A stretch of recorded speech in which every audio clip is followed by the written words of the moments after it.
Hey folks, happy Friday to you. We continue our FUMCC Devotional Friday, January 28th. We continue our conversation in grace, just a few more days in this conversation. And we're talking about how we receive God's grace, what we can do to position our life to receive the grace of God.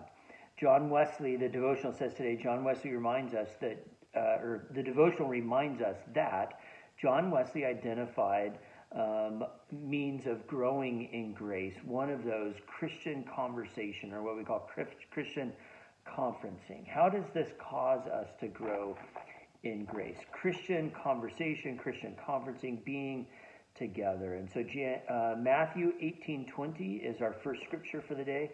Matthew chapter 18, verse 20. Matthew is the first Bible in the New Testament. First of the four Gospels, Matthew 18:20.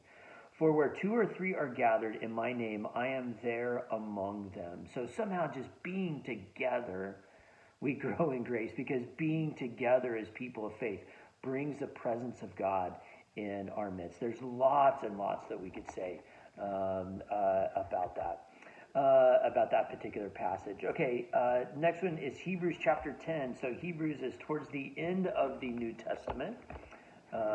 So maybe a couple hundred pages farther in the New Testament. Hebrews chapter 10, verse 25. Now this is a wonderful little passage. And we're just going to read one verse of it, but I would encourage you to mark this. Go read a little bit more from really verse 19. The Hebrews are really under persecution.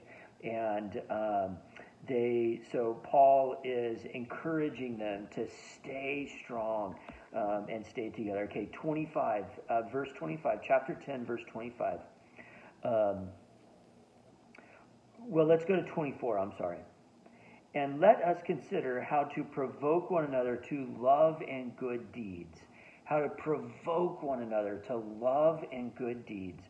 Not neglecting to meet together, as is the habit of some, but encouraging one another, and all the more as you see the day approaching.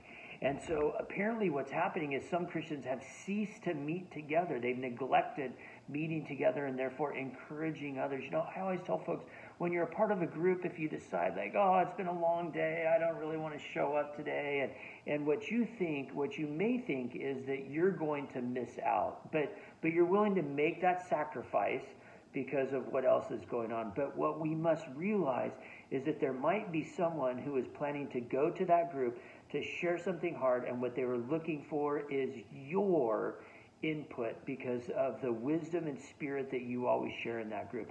And so not only do you miss out by not going, but they miss out by you not being there. When we neglect to be together, we cannot encourage one another, and we lose opportunities to receive the grace of God through one another. All right, and then finally, Acts chapter 14.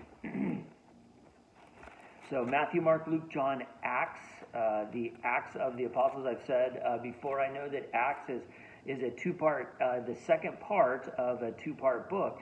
The first part being Luke, the second part being Acts, same author that wrote both of those. Acts chapter 14, verse 27, 14:27.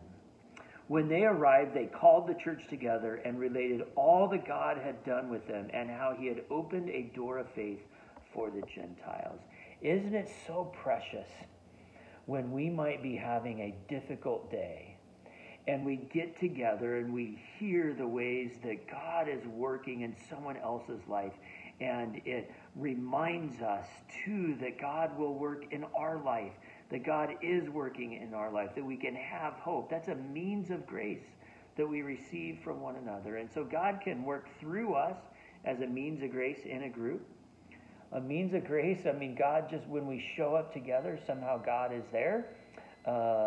And beyond that means of grace, the way in which God works through someone else in our lives. I hope that you experience those means of grace in some group sometime soon. God bless. Have a great day.